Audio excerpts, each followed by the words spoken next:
Hello, once again. I'm Pastor Jeremy Combs, and we're on an expedition with the Exalted in Ezra. And as we now are moving to over the midway point of the book, we're kind of really rolling into the story. When we last left, just to set together where we're at, we find that, remember, Tattenai and his men, the kind of overseers of Zerubbabel and his ruling Jewish class there, have gone to report to Darius, who is now in charge, not Cyrus. And there's a lot of debate what he's doing. Some are thinking that they are trying to purposefully stop their progress. Others believe he's just trying to, cover himself and make sure that what is going on is indeed what Darius would want to happen. Regardless of it, God is going to work. Now, I wish you could have been with us on Sunday night, because we were in Isaiah chapter 45, and we referenced not only this book of Ezra, but we also referenced Daniel chapter 5. God is moving in and amongst his people, and he's calling the shots, like in the book of Isaiah, almost 100 years before it even happened. And so I've heard someone say that history is his story, capital H, as in God's story, and I could think of nothing better. That God is moving and maneuvering all of the pieces of history for his honor and for his glory and for his purposes, that all men could be saved, that all men that can be saved will come to the knowledge of the truth, and ultimately that he will be glorified. And so we find that this appears to be an obstacle, but this obstacle is going to become a great opportunity, and it's amazing to see what God is going to do. So when we left, hey, let's verify, see, check the royal records and see what exactly Cyrus did. That's where we're at, Ezra chapter 6 and verse 1. Then Darius the king made a decree, and search was made in the house of the rolls where the treasures were laid up in Babylon. So apparently, remember the Babylonians, and then these are the Medes and the Persians that are now in control. As it passed from person to person, they just took whatever the Babylonians had, and maybe they didn't even do a big inventory of it. And so they went and they searched through the treasures of the Babylonians, and to find the answers to this, to verify what exactly is happening. Verse 2, and there was found at Achmetha in a palace that is in the province of the Medes a roll. We would also refer to this as a scroll, and therein was a record thus written. So they found the royal records. You ever read through records? I know here at the church we have business meetings, and we have records, and occasionally I have found the cabinet of them, and I've picked one up and looked at it, and there's some significance in them. There are some neat things, but I got to tell you, a lot of it is just simply boring.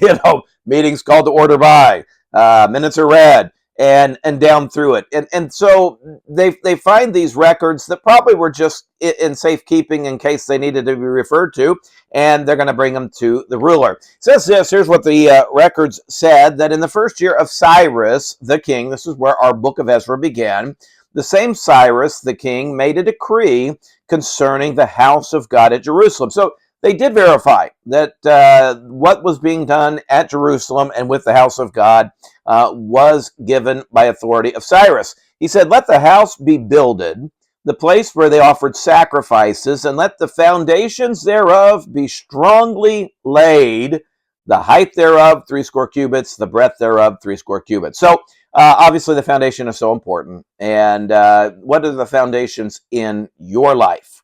Foundations of our life ought to be our faith in God. Foundation of the church is Jesus Christ. Well, they did that, and then some people say, well, this 80 cubits height, 80 cubits breadth is larger than what the Temple of Solomon even was. Well, a lot of folks believe those are the parameters. In other words, don't go bigger than this, but you can go up to these amounts. Verse 4, with 3 rows of great stones and a row of new timber, and let the expenses be given out of the king's house. So, in other words, they were concerned, remember, that there were stone and timber, and these were indeed strong walls. And probably the concern for Tattenai would be that this is going to be not a house of God, but a fortress.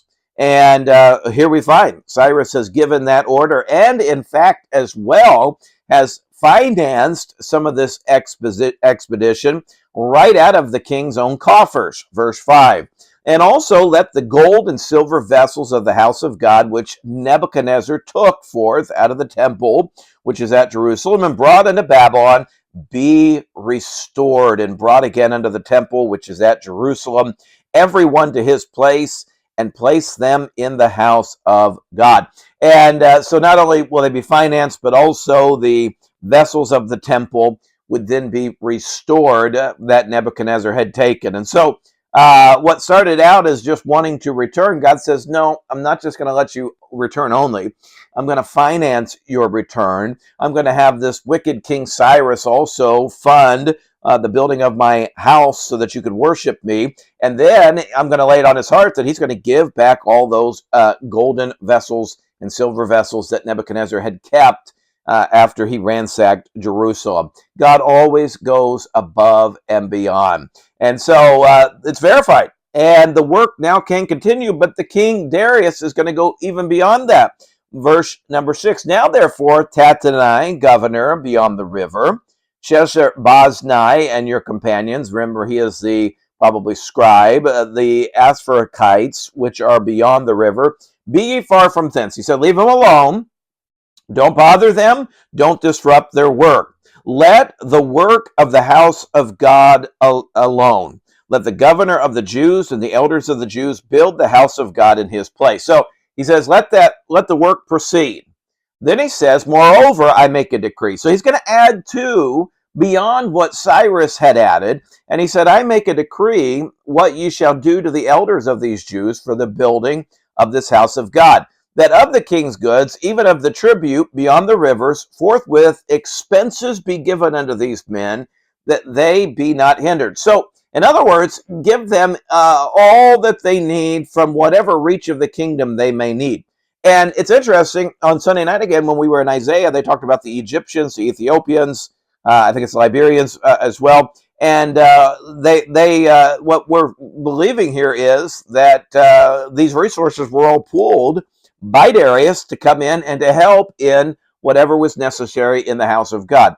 And that which they have need of, both young bullocks, and this is verse 9, and rams for the burnt offering of the God of heaven, wheat, salt, wine, and oil, according to the appointments of the priests which are at Jerusalem, let it be given them day by day without fail. So not only now are they going to get what they need for the house of God, but he's also, hey, these people are just now going back, and they don't have the large herds that they once had. So you herd your animals in, and if they come by and they need to purchase, or if they need animals for sacrifice, you make sure that they have opportunity to get those, and do it without fail, that they may offer sacrifices of sweet savors unto the God of heaven, and pray for the life of the king and of his sons. So we've got to pause for just a moment and remind ourselves today that we do not believe that Darius was what we would believe as a true believer in God. He may have acknowledged that there is a God, but again, there were many different fractions of gods in that region. Again, on Sunday night, we talked about the Medes and the Persians, especially the Persians tended to believe that there was this one God, and he was the essence of good. And yet there were things beyond his control. Evil would come, an evil spirit would come, and they had to overcome. Well, this being said, obviously they didn't believe in the God Jehovah, and yet he commands them and says, let them be able to offer sacrifices to the God that they believe in. He would have no doubt offered sacrifices. In fact, I hate to say it, but sometimes false religions really put us to shame.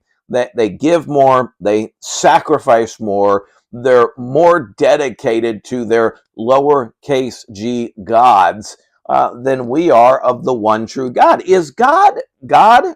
If he is, then why would we not give more to him? Why would we not sacrifice more for him? Why would we not live for him? And then we see he also recognized the need of intercessory prayer And he says, let these sacrifices be made, and let them pray for their king and for his sons. We need to be praying for those that have the rule over us. We may not agree with them. We may not even see eye to eye with anything. But the fact of the matter is, we are commanded to submit ourselves, and then we're also commanded to pray. And to pray that they will do what is right. And we need to pray for their protection. And this is what this king coveted. He wanted godly men and women to pray for him. Verse 11, also I've made a decree that whosoever shall alter this word, let timber be pulled down from his house, and being set up, let him be hanged thereon, and let his house be made a dunghill for this. Wow. So he's not only going to let them proceed, he's not on top of that going to give them the provisions that they need. He's going to give them the protection that they desire. And this is pretty severe penalties here. He says, this is my decree, that if any will alter this word, that is, if anybody will step in the way of them building their house, of them sacrificing to their gods, of them being able to pray to their God, then what's going to happen? He says, let timber be pulled down, let their house be destroyed, and then being set up, let him be hanged thereon. So what a lot of folks believe, and this is about the time frame this would have come into play, that he's saying, let them be crucified. Let them take the timbers from their very own home. They destroy God's house, we'll destroy their home. And then have them crucified. And then on top of that, let their house be made a dunghill for this. You say dunghill? Well, I think you can kind of surmise just from the sound of the word. It's the idea of let it become a waste pit. As you're shoveling manure from all the animals in the streets, you would throw it in that house, as people would have to empty waste buckets in the city because, of course, remember, they don't have any they don't have any sewer or septic or things of that nature. You'd have to find a place, and this would be it. You would then throw it. And so what would it do? It would make that home totally uninhabitable, and would also make it a stench that nobody would want to even go near a place like that. That's a pretty strong penalty for somebody. And it's amazing what looked like an obstacle, again, has done nothing but given greater opportunities for these people. That now they're getting more provisions. Now they're getting even more protections. Verse 12, and the God that hath caused his name to dwell there, destroy all kings and people that shall put to their hand to alter and to destroy the house of God, which is at Jerusalem. I, Darius, have made a decree. Let it be done with speed. And so this letter writing campaign of Tattenai, if it was to be malicious and to overthrow the people of Israel, it failed, and it failed utterly. And in fact, he didn't hurt them. He helped them. But I don't think we can put the credit on Darius. I don't even think even Tattenai. He's just kind of someone that a pawn in this chess match. It's really God who has worked in and through even wicked men like Cyrus and Darius and Tattenai to make sure that his house is built so that the word can go forth and people can have the opportunity for salvation, and so that God can be praised and glorified. So if those are the two driving forces, I end almost like exactly I did on Sunday night in Isaiah 45. If those are the two driving forces in history and in the sovereignty, that is, that God's in control of all, why would we then not make those the two driving forces in our life? What have you done to tell somebody about the Lord? You can do it in many different ways. You can grab tracts off the rack. You can share posts on Facebook of verses you're reading that have been a blessing and encouragement to you. You can invite somebody to church. So many things that we can do. And then what are we doing to glorify God? What have you done today that brings honor and glory to God? Are you living a holy life? Are you reading and praying and living out the Word of God? And I tell you, may he be glorified. Hey, thank you for joining us. Next time, we'll finish up the second half of chapter 6. And then finally, we're going to meet the author of the book, Ezra. God bless you. See you next time.